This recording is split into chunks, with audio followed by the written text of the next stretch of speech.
Thank you very much for coming today. I would like to start this session by introducing myself and, of course, my guest speakers. My name is Marano. I am the Kobo Writing Life Manager in the UK. For those who don't know Kobo Writing Life yet, we are the Kobo's publishing platform, and platform by means of which authors can publish ebooks free of charge and then sell them across 190 countries. Kobo Writing Life is sponsoring this session, another session tomorrow with me again and you, Howie, and a third session on Thursday with Camille Mofidi, Kobo Writing Life Europe Manager, and Ben Galley, talking about the opportunities of international distribution for independent authors. The purpose of these sessions are to share with you our expertise with our guest speakers, and of course an insightful conversation with good advice. The topic of today is marketing. Why marketing? Because marketing is king, because when you start the self-publishing journey, you become a publisher. So you have to think about marketing, and usually you have a very small budget.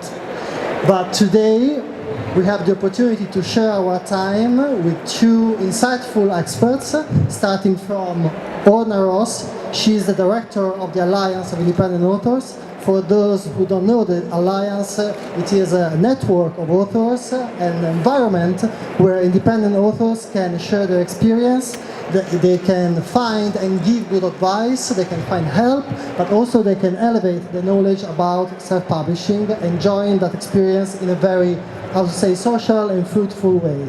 She's not only the director of the Alliance of Independent Authors, she is an author, and also she is the series editor of Opening Up to Indie Authors. This is the new guide of the Alliance of Independent Authors. We are going to present and launch this guide today, just after this session, at the Kobo booth, U500. And of course, you are all invited. We will have Orna, we will have the authors, Debbie Young and Dan Holloway, and many other Kobo friends. And next to Orna, we have Ben Galley. He is one of the most experienced self-publishing consultant in the business. He is an author, a fantasy author, but also a non-fiction author, with his guide, Shelf Help, the pocket guide for independent authors.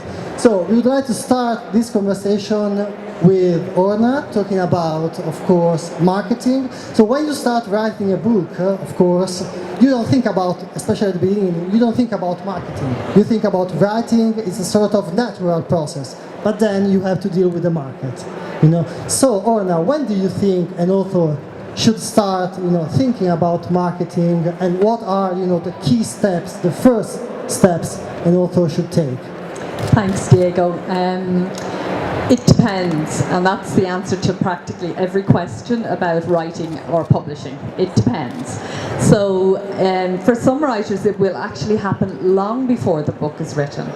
They will have an idea of their brand, what kind of writer they want to be, and they will approach things from a very commercial perspective with an idea of reaching a very targeted reader group and know exactly what they're doing. At the other end of the spectrum, you get somebody who just has something they have to express, and they write it, and then they end up with the book, and then they go, I want somebody to read this. What do they look like? So it really does depend on what kind of book you're writing. Very often non-fiction writers find marketing easier. That's the first thing to say. Particularly in a world of digital keyword search, which is where most writers find books now, readers. Most readers do not find books now in brick and mortar bookstores. They find them online. They go online, they put in some keywords about the kind of book they want to read, or else somebody else puts a book in their hand or into their email box and says, you must read this. So they are the two things, just to start at a very general level, and then I'll hand over to Ben, who's really good on the specifics of all of this, but at the general level, they're the two things to think about when you're starting out. Keywords. What are the keywords that define your book? And the first thing I would say to you as writers, go into bookstores, and I mean online bookstores and brick and mortar stores. Look at books that are like yours. Look at the books you read that are like yours, but also look widely outside of that.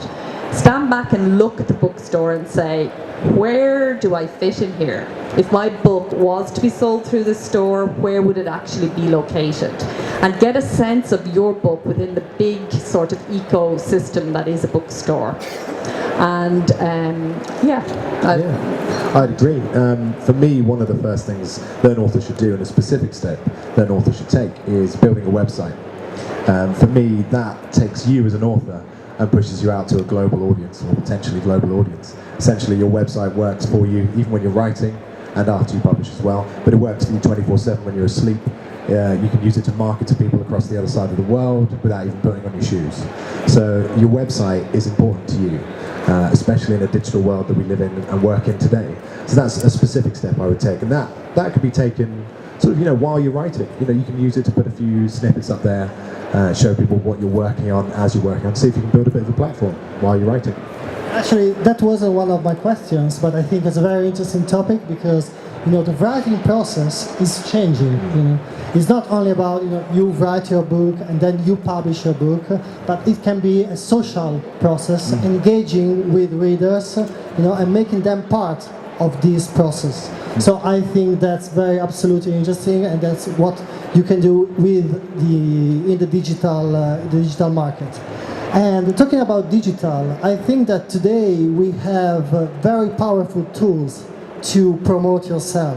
And to do that basically at free. We have Facebook, we have Twitter, your blog. But at the end of the day, it's not very easy to cut through the noise, because there are many people out there using those tools. So starting with Ben, in your opinion, what you should do? What should you do in order to to use and to capitalize on social media marketing? Yeah. Well, to answer that question, we sort of need to look at another point, which I think is one of the keystones of marketing, which essentially you are not the only person who can market your books. Your fans, every one of them could be a zealot, going out there and telling people about your book, spreading the word. And this is an incredible opportunity for one primary reason, and that's the fact that word of mouth marketing is the most powerful form of marketing. And that's true of giant marketing agencies and people with huge budgets and us as individual authors. So the key for me on social media and using these free tools is developing a community of zealots, as I call them, that will go out and market where I can't. They will cut through the noise. There's the word noise essentially means, when you put a tweet out on Twitter, who knows who's actually going to read it? Are you just getting lost? You're getting drowned out. And unfortunately, in this busy market with everyone talking about their books, it is a possibility. What will cut through that is someone going to their friend via a DM or in person or on Facebook and saying, you should read this book. And so that's what I try and create and try and encourage when I'm marketing, is essentially getting people to share, using word of mouth marketing. So Twitter, Facebook, as you mentioned, Goodreads as well, Wattpad, these are all great places for you to create communities and get people talking about your books so you can then cut through the noise. I think if you think about reaching your reader, and you develop a picture of who your ideal reader is for a particular book, because it can change from book to book. I and a lot of our members write in very different. I write non-fiction, I write poetry, and I write fiction, and different people read those. So when I'm talking about poems, say, I'm talking to a different group of people than when I'm talking about the Go Creative books. It's a completely different reader, but we're having a conversation based around the book. And I think if we think about the noise and we think about the size, I was just talking to Ashley from Wattpad. You mentioned Wattpad this morning. Wattpad's a fantastically interesting social media network for writers, and she was talking about, last year I met her and she had 12 million readers on her site. Now there are 25 million. And we think about Wattpad, we think about Facebook, we think about Twitter, we think about it at that level. I think it's very daunting, actually. I think it's very overwhelming, and I don't think it's all that useful. I think it's much more useful to think in terms of starting small and circling out rather than trying to pitch in at the top. So a lot of people, writers, when they join the Alliance, they come in, I have to be on Twitter, I must be on Facebook, I have to be, somebody told me if I'm not on Facebook I can't sell books, but it's all that kind of, it's almost like a stress thing. And really, you cannot be everywhere. It's not physically possible. Well, you won't get any books written, so you've got to manage your time very, very carefully. And I think you've got to only do what you love. So if you don't like Facebook, for heaven's sake, don't do Facebook. Readers, there are many, many ways to reach a reader, and you are probably writing the book that you wish somebody else had written. So think about how you would actually like to be approached by the writer of a book like that. How would you actually like to get at them? Diego talked about sharing your process. Readers love this. Because writing is a bit of a grind and hard work sometimes, I mean, it's the hardest job in the world, right? We sometimes forget that actually other people think it's great and it's an interesting thing to do, and they're very interested in how do you get your ideas? Where does your inspiration come from? What nurtures you as a writer? Share those things. Share a shitty first draft. That's a technical term we writers use for the first draft. Every first draft is a shitty first draft. Share some of it. Say, I know this isn't right. What do you guys think? How could I make this more interesting? Get feedback from them. Involve them in your process. Have real conversations with real people. Behind that little avatar on social media are some very dear friends for me now in this room. We met on Twitter, we met on Facebook, we met through the Alliance. I'm really excited to be meeting some people. Remember that they're real people. Don't go on with the idea, there's somebody, I'm going to sell my book to them. Imagine it's a party. Imagine you turned up at a party and you walked in the door and you said, buy my book. And they shouted out the title of it, $4.99 on Amazon, and how people would react to you. Well, they're going to react exactly the same way on social media. So it's a conversation. Something really deep and important happened when you sat down day after day after day after day and put a book together. Something really, really, really, that's really important, not just to you, but probably to the world at some level. Find the place of contact where you can meet the people who also think it's important. They're there, and then there's a load of people who don't really think it's important at all. Forget about them. Just find the few, and if it's good, and if you get better, and you keep getting better, that few will grow into more people. It's a long game, it's a marathon. There is no overnight success in writing books. I don't know anybody. The overnight successes you hear about, they were working for a long time, quietly in the back of a room. So be prepared for a long, long stretch. And if you think you're turning to writing to actually, I don't think anybody in this room probably does do that because you've invested in yourself enough to come here. But if you think writing is an easy way to money, it really, really isn't. It's probably the hardest way in the world. So if you want to make $1 million, probably leave now. And how long time do you think an author should devote to promoting his book? Because it can be, a very, very long job, And so, from your experience, well, I went through a period last year of doing too much. So this year is completely switched for me. I'm focusing back on writing, and I only wrote one book last year, which was Shelf Help, which to me is not enough. We need to be getting product on the shelves. That's also key to marketing, as well as just lots and lots of different products that you can actually market. But for me, it took over last year. I was doing a lot more marketing, loads and loads of projects came on, and essentially we're writers first and foremost. We're here because we want to write books. We're not here because essentially we want to, well, some of you might want to be making millions, but essentially, we are writers. That is what we do, we write. So we don't want to be spending 8 hours a day tweeting, following people, unfollowing people, and not getting any writing done. So you need to remember the priority, remember why you started, sat down at that laptop in the first place. I normally spend now that I've scaled back, possibly an hour to 2 hours a day, and that gives me plenty of writing time around that, and that's almost every day. I'm a big believer in small packages. Every day is the way to go. I say half an hour a day is enough on marketing, because half an hour on reaching readers, half an hour a day actually forces you to think about it. Never, ever, ever, ever go on Twitter or Facebook before you've done your writing.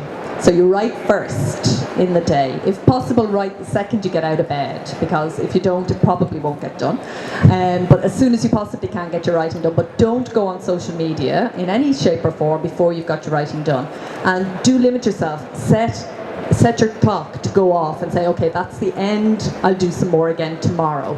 So little and often, I think, is the way to go. And set your goals as well. Know what you want to achieve in that window. So you're not just wasting the first half an hour or the first 10 minutes going, ooh, what do I do? So please do take this advice, because I know I don't. Do you? No.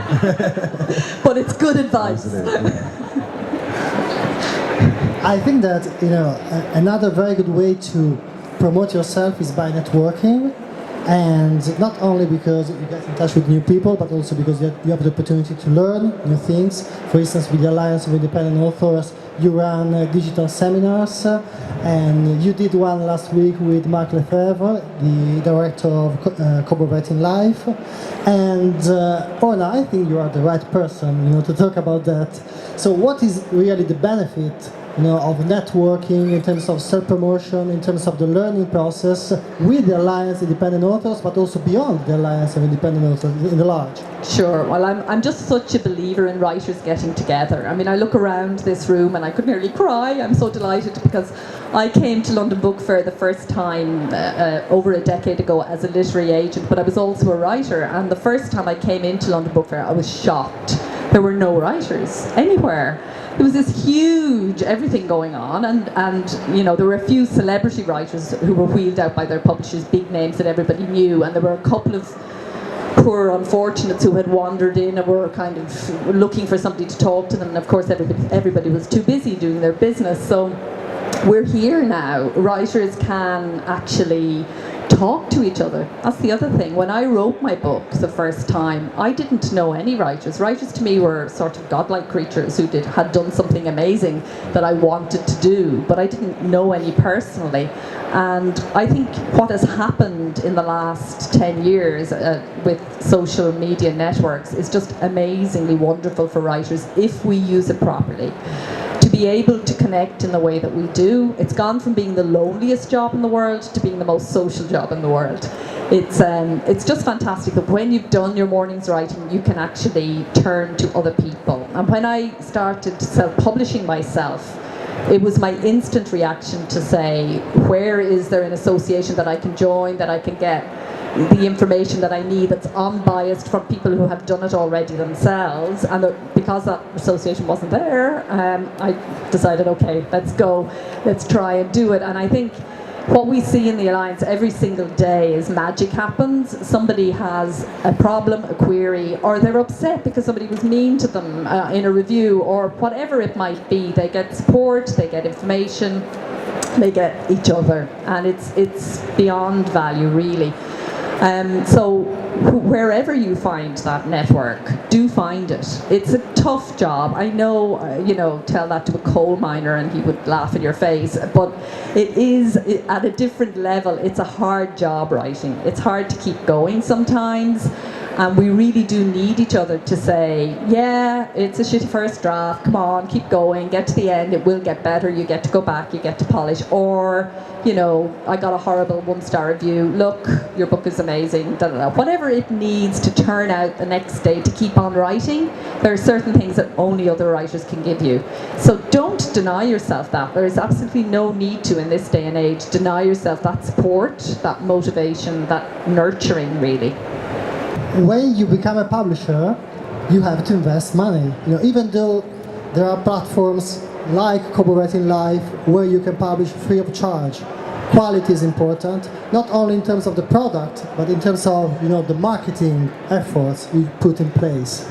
So Ben, where do you think is absolutely necessary to invest money? Where do you think you can get a good value at free and a budget? That's I know it's very hard. It is very, because it depends on the genre. There are many different elements, but starting from what is definitely necessary and what you can get at free.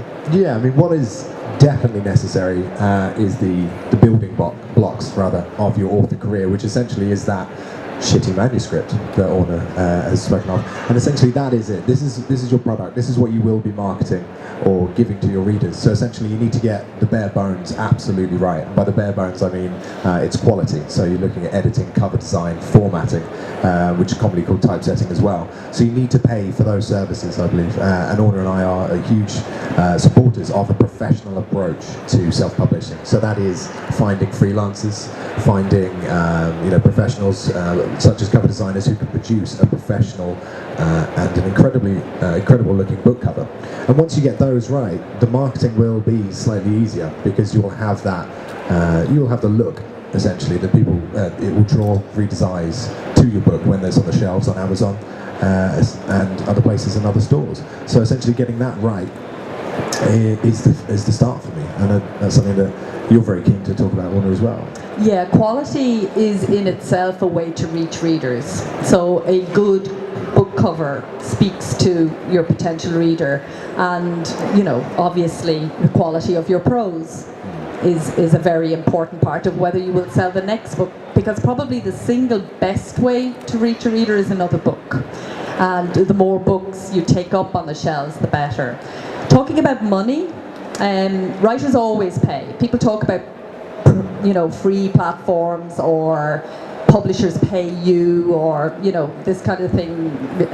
These kinds of concepts are there, but it's important to know that as writers we always pay somebody to publish our work, and that is as it should be. If it's a trade publisher, they will take a hefty slice of your income and return it to you in the form of a royalty and an advance. If it is Kobo Writing Life or Amazon, at the point of sale they will take a proportion of your income. If it is an assisted publishing service, you'll pay up front to get your book design done or whatever it is you're paying for. So author income sustains this entire edifice, and everybody around here, none of them will be in business without us. So we need to think about money very carefully though, because books, it's hard to make money selling books. It's not easy. It's not easy for anybody. It's not easy even for Penguin Random House. And that's why they have to keep getting bigger and bigger and bigger, because it's not easy to make money. So we need to think very strategically about where we invest our money. And I would highlight 4 operators in the marketplace who do a fantastic job. For ebooks, Kobo Writing Life and Amazon KDP. For print books, CreateSpace, another Amazon company, and Ingram, who have produced a new platform now called Ingram Spark, which is going to do very, very interesting things for self-publishers. Yeah.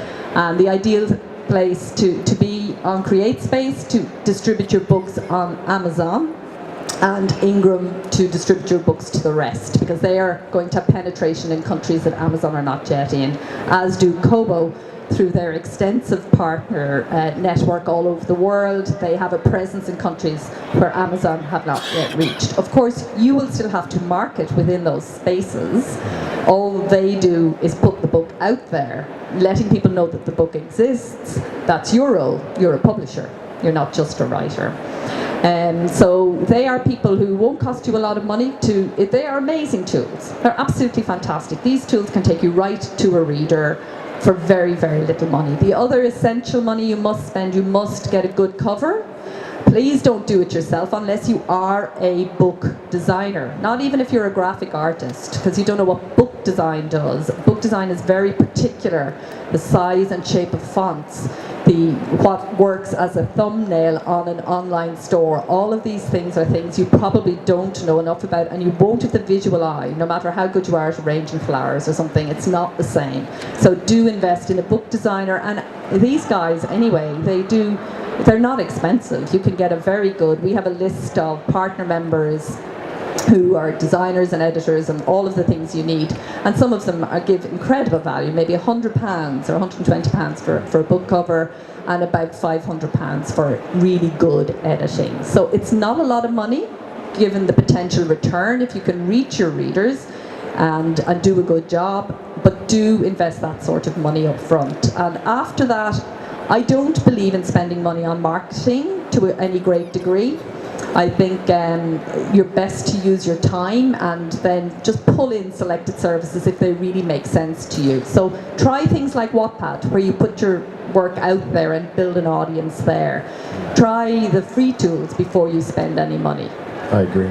Yes, and talking about the book cover, I think that the book cover is very important. It has to be professionally done, but designed. But I think that it's also important to establish your brand, because your book cover is not only about getting a message consistent to your work, to your story across, about really establishing your brand, because these days the leisure time is crowded and packed with many different opportunities. You have music, you have videos, you have Facebook, Twitter, of course, ebooks. So you have a very few moments to catch people's attention.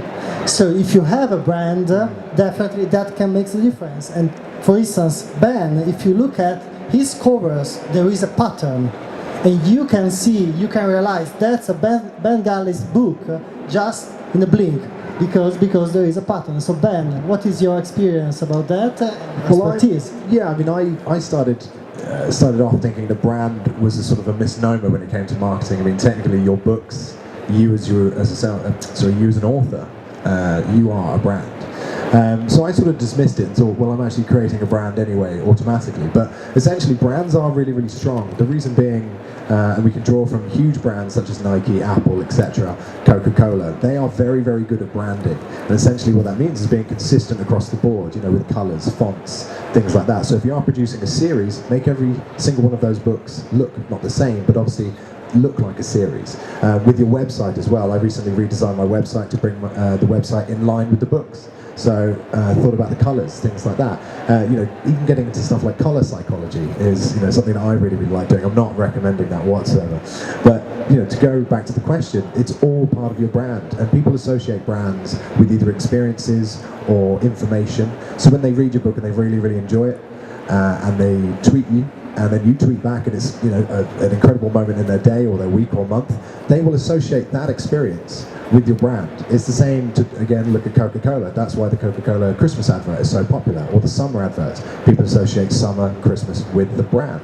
So by using colours, consistent design, making sure everything is tied together, you can create that brand for your readers. So that, like you said, when you see a book or when you see a tweet and you see that logo or that design or that background, etc., you know who it is and you're instantly drawn to it.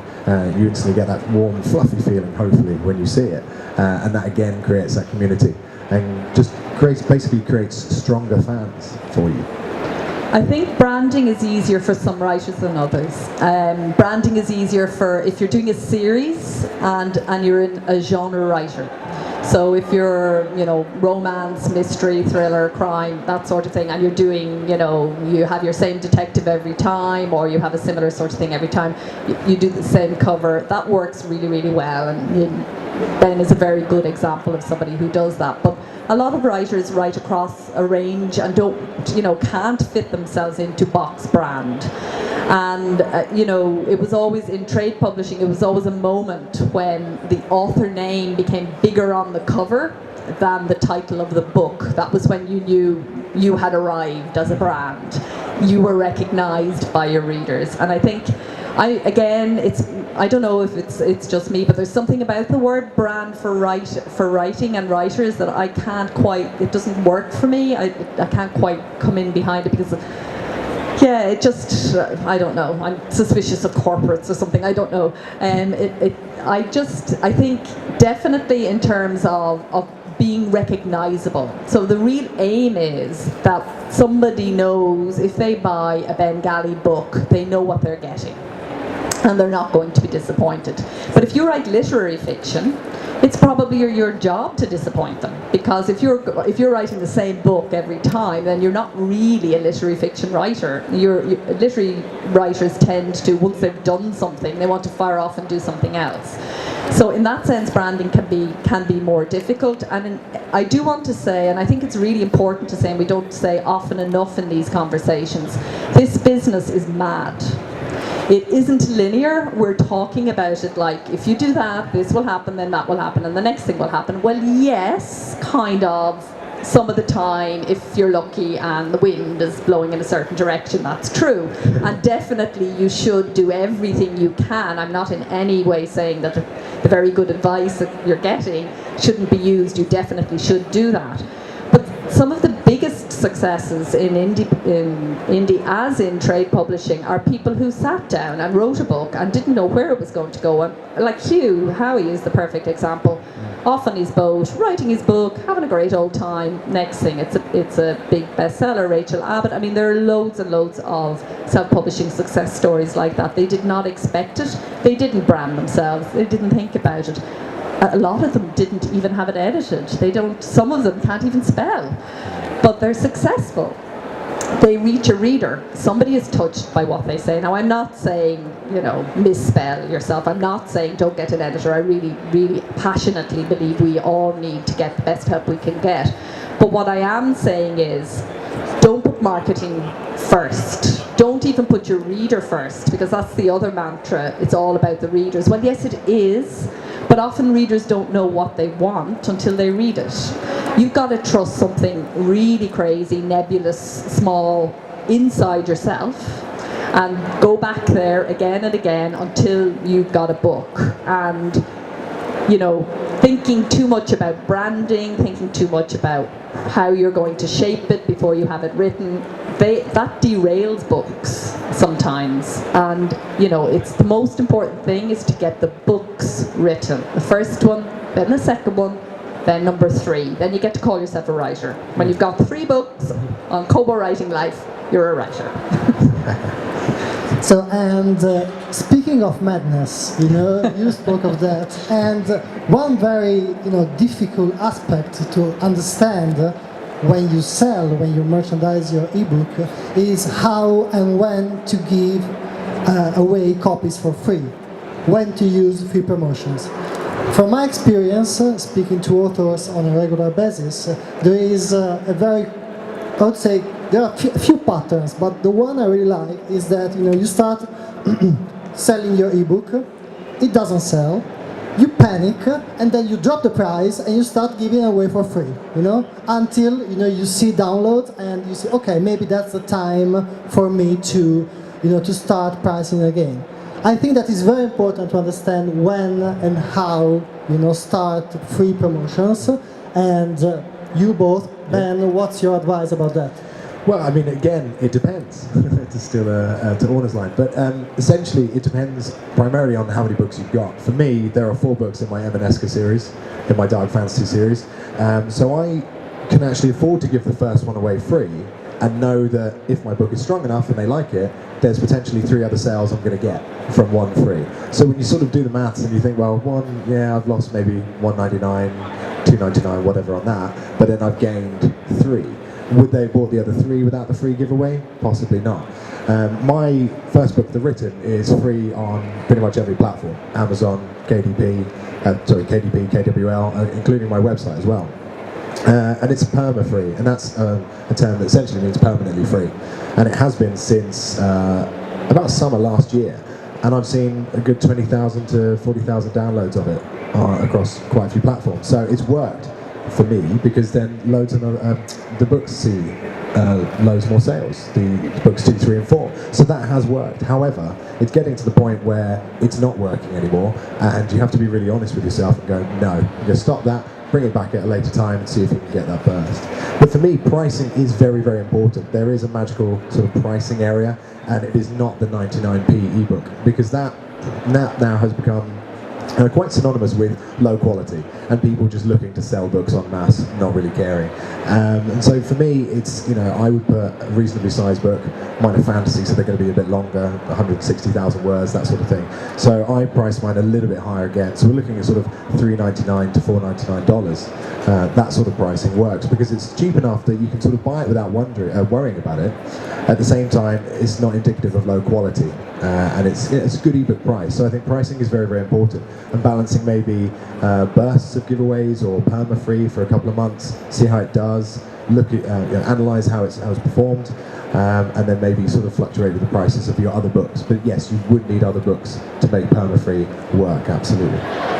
And my personal advice about that is to have a strategy, Use a strategy and then see what happens, and then change maybe only one element at a time, and then see, the feedback. These days, through self-publishing platform like Kobo Writing Life, you are in touch with the market. We have a dashboard and you can see sales reports on a weekly basis. So you can understand what's going on and you can make informed decisions. That's a real benefit these days with self-publishing in the digital market. Absolutely. So now I think time has come for a few questions.